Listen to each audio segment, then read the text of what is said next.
观众朋友大家好，欢迎收看今日7月15号第41点台记新闻。国民党2020年总统初选由韩国瑜来赢哦。党秘书长陈英权伫透早进前嘛来公布着民调的数字，咱来听透早这段记者会内容。朱立伦同志总平均支持率是7.900，朱立伦同志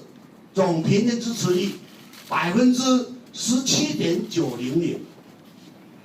周习伟同志6.020，周习伟同志总平均支持率6.020，张亚中同志总平均支持率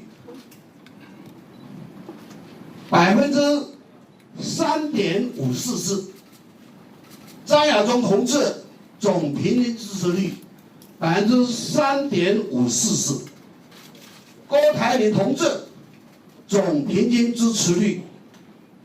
27.730，郭台铭同志总平均支持率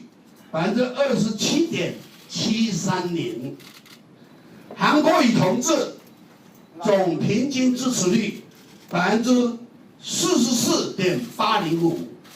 韩国瑜同志总平均支持率44.805。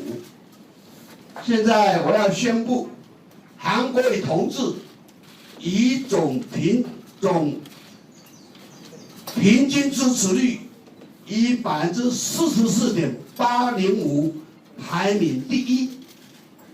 中央提名委员会、中央提名协调小组将把今天的民调结果提报7月17日